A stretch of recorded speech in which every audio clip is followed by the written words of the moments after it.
Embarkation Day can either be the most stressful day of the cruise or one of the most relaxing. After dozens of cruises on Royal Caribbean and sailings everywhere from Galveston to Miami to Rome, we've developed a routine that helps us avoid crowds, skip long lines, and start enjoying our vacation almost immediately.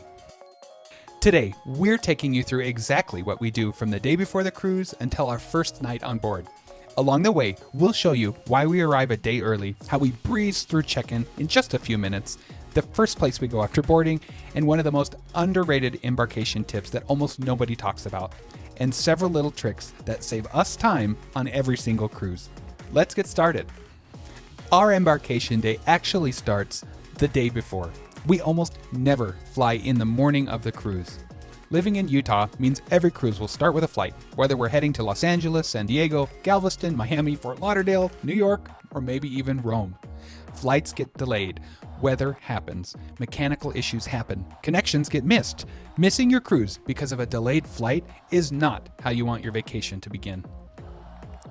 Instead, we arrive the day before and spend the night near the cruise port. Notice I said near the cruise port, not necessarily at the cruise port. We usually look for an inexpensive hotel within a short Uber ride of the terminal. We're really just looking for a clean, comfortable place to sleep. Sometimes we'll book through Expedia, sometimes we'll use Marriott Bonvoy points or another hotel program. Since we're only there for a night, we'd rather save that money for the cruise itself. Before we leave for our trip, we make sure a few things are already finished. First, we print our luggage tags at home. This is one of those little things that isn't required, but it makes embarkation morning so much easier. Keep reusable plastic luggage tag holders that we slide the printed tags into before we even leave home. When we arrive at the terminal, we simply hand our bags to the porter and we're done. No searching for reservation numbers, no standing in another line. We also like to tip the porter about $5 per room. They're taking care of our luggage, and we appreciate that. It does help things move a little bit easier. Before leaving the hotel, we also double check that everyone has their passport, their wallet, their medications, and chargers. Everything valuable stays with us in a backpack. We never put medications or important documents in the checked luggage. One thing we always pack in that backpack: our swimsuits. Your luggage might not arrive at your cabin until later in the afternoon. If you want to enjoy the pool, flow rider, or solarium right away, you'll be glad you packed it separately. We're also bringing a refillable bottle on every single cruise. It saves us from constantly searching for a drink, helps us stay hydrated, and is something we use all week. Another huge time saver happens before you ever leave home. Complete your online check-in, upload your travel documents, add your payment method, complete everything Royal Caribbean asks you to do ahead of time. When everyone in your group has already checked in, getting through the terminal is incredibly fast. Many times, we've been from curb to onboard in less than 10 minutes. We also download the Royal Caribbean app before boarding. The app lets you see daily activities, dining information, deck maps, and, on many ships, reserve entertainment before you even step on board. If you weren't able to reserve everything in advance, don't panic. On larger ships like Oasis Class and Icon Class, the entertainment staff or box office can help reserve shows on embarkation day before they fill up. One more important tip: before boarding, put your phone into airplane mode. Then connect to the ship's Wi-Fi if you've purchased the internet. That simple step can help you avoid expensive international roaming charges while you're at sea. We usually try to arrive around 10:30 in the morning to the port, even if our official boarding time is later.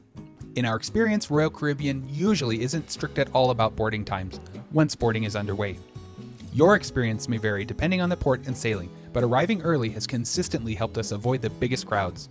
Our philosophy is simple: arrive early, avoid lines, and start relaxing.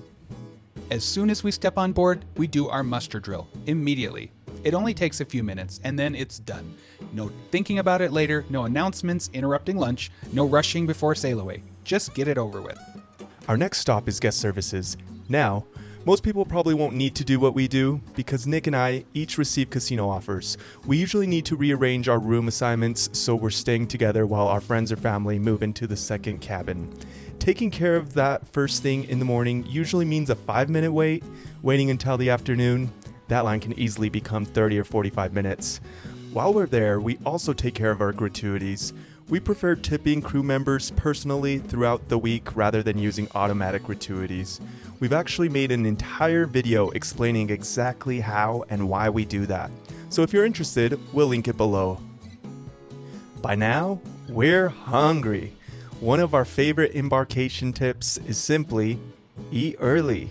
The Windjammer at 11 o'clock is completely different experience than 1 o'clock. Shorter lines, more eating, less stress. Sometimes we'll grab a pizza instead. The goal isn't finding the perfect meal, the goal is starting the cruise relaxed. Once cabins open up, we head straight to our room. The first thing we do? A quick wipe down. Even though the crew does an excellent job preparing every cabin between guests, we like spending 1 extra minute wiping down the high-touch surfaces. The TV remote, door handles, bathroom light switches, safe keypad. It's a simple routine that gives us an extra peace of mind before settling in. We actually made an entire video showing exactly how we do this if you'd like to see more.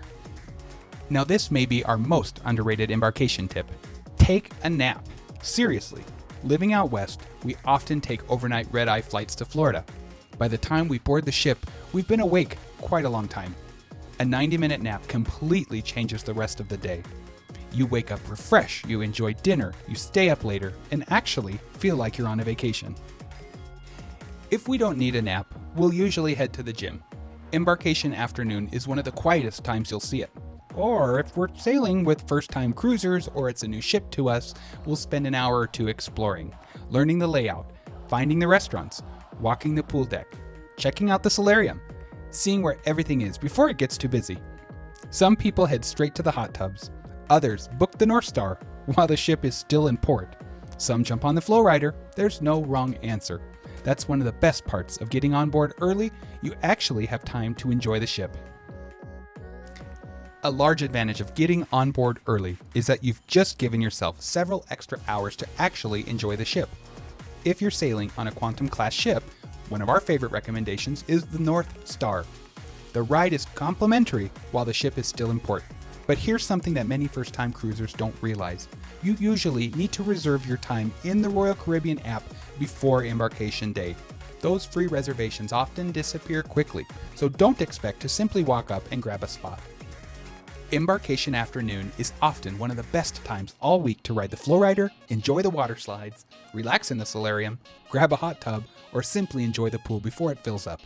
If you haven't already, open the app and see what's happening around the ship. Trivia, live music, sail-away entertainment, and other activities are already getting started, and it's a great way to discover things you might otherwise miss. Everything we've talked about so far, arriving the day before, checking in online, printing your luggage tags, boarding early, completing the muster drill, and taking care of everything at guest services, is really in service of one thing: buying yourself more vacation time. Instead of standing in lines or waiting until the afternoon to get everything done, you're already relaxing while everyone else is still checking in. That's exactly how we like to start every cruise. By late afternoon, we're usually cleaned up, relaxed, and ready for one of our favorite parts of the day: dinner. We always eat in the main dining room the first night because it's our chance to meet our wait team and let them know if we have any preferences for the week. After dinner, you'll usually find us in the casino. We'll meet some of the bartenders, say hello to familiar faces, enjoy a drink, and ease into vacation mode. Depending on the sailing, we may also stop by one of the welcome parties or live music venues before calling it a night. After all of these cruises, we've learned that embarkation day isn't just another travel day. It's actually the first day of your vacation. Too many people spend it standing in lines, waiting, rushing from one thing to the next, trying to figure out everything after they get on board. We'd rather spend those same hours exploring the ship, relaxing, meeting new people, eating lunch, even taking a nap if we need one. Or just simply sitting on deck, taking a deep breath, and realizing we're finally on vacation. Every little decision that we've shared today, from arriving the day before to getting everything done at guest services and much more, we do to spend less time waiting and spend more time making memories. Because at the end of the day, that's what cruising is really about. Not racing through the days, not checking off a list, not worrying about the little things. It's about slowing down, enjoying the people you're with, and making memories you'll still be talking about years later. If this video helped you plan your next cruise, we'd really appreciate it if you gave us a thumbs up. And if you have your own embarkation routine or a tip that saves you time on every sailing, we would really like to hear it down in the comments. There are so many experienced cruisers in this community, and your advice might help someone who's getting ready for their very first cruise. If you're looking for more cruise tips, cabin tours, casino strategies, excursion reviews, and ways to make the most of your vacations, be sure to subscribe to Travel with Tony and Nick. Until next time, we'll see you out at sea.